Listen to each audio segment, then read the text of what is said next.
Dinala ako ni Tala sa isang puntod hindi kalayuan sa kanilang bahay sa loob ng sementeryo. Kasi alaga mo?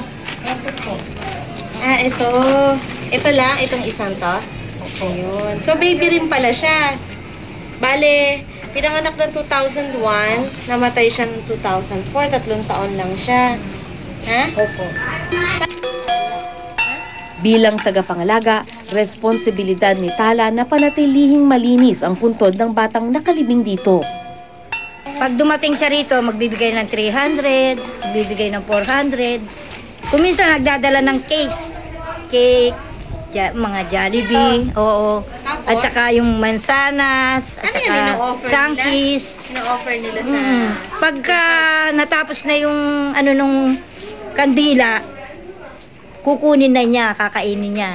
Okay lang po yun sa magulang ni Baby Joanna. Oo, Okay kaya lang. nga maraming dinadala niya para sa kanya na rin.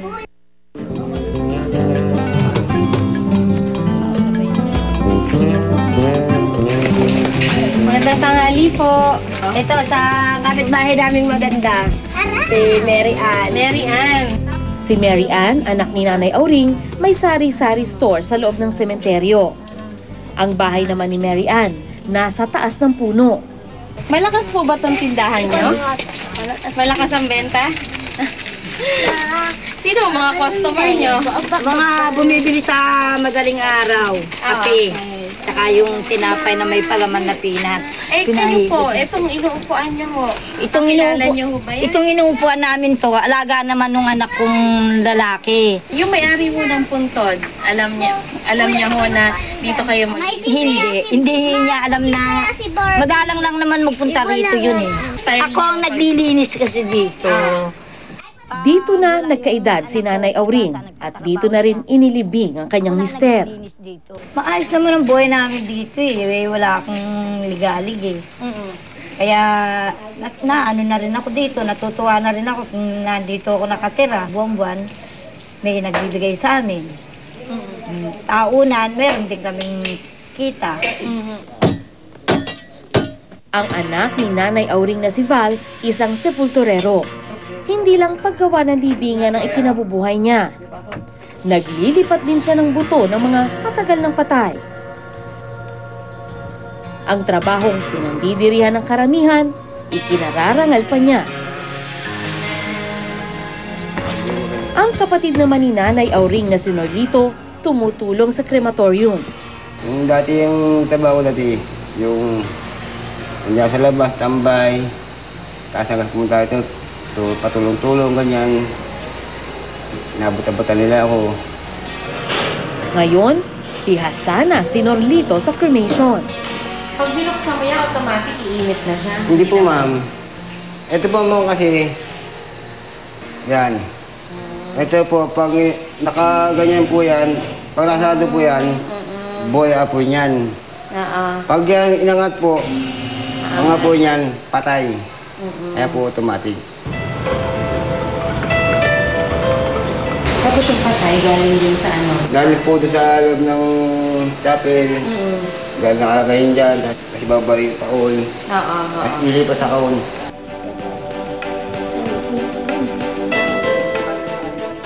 Tapos talaga rito. Ay, tututok rito. Ipapasok loob. Tapos diba daw yung mga buto doon inaano? Yung mga buto, yung mga Ginagrind po. titirang buto, ginagrind mo. Kasi yung grinder mo. Ito. 1 second.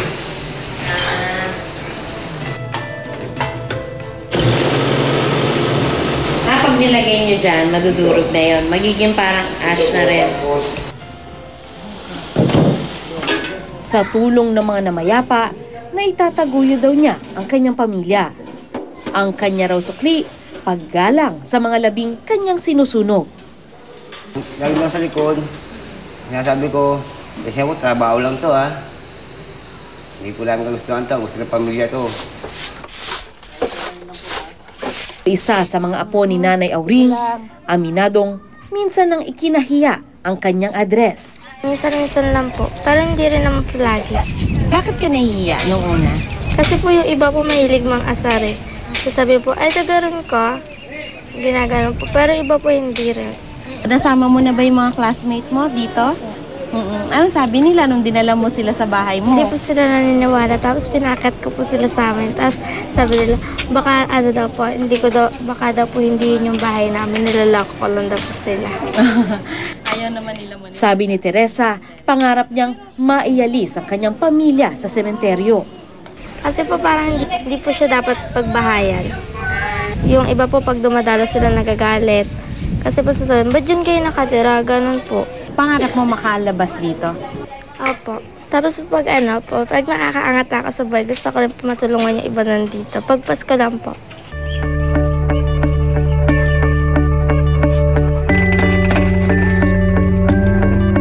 Gaya ng isang pangkaraniwang tirahan, lahat nagagawa rito ng pamilya ni Nanay Auring.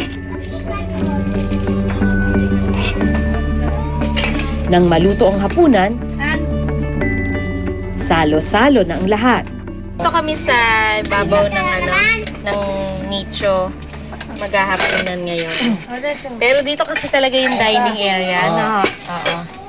Yan. Sama-sama yung pamilya ni Nanay Auring dito. Maghahaponan. Kasama pati mga apo. Ayun.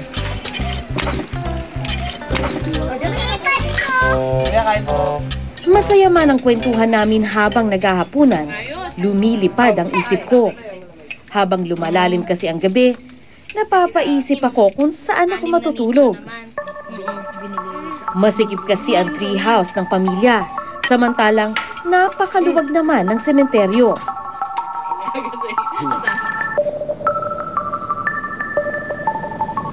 Habang tinatanaw ko ang mga sementadong puntod, sinikap kong kalimutan ang nagpaparamdam kong kapalaran.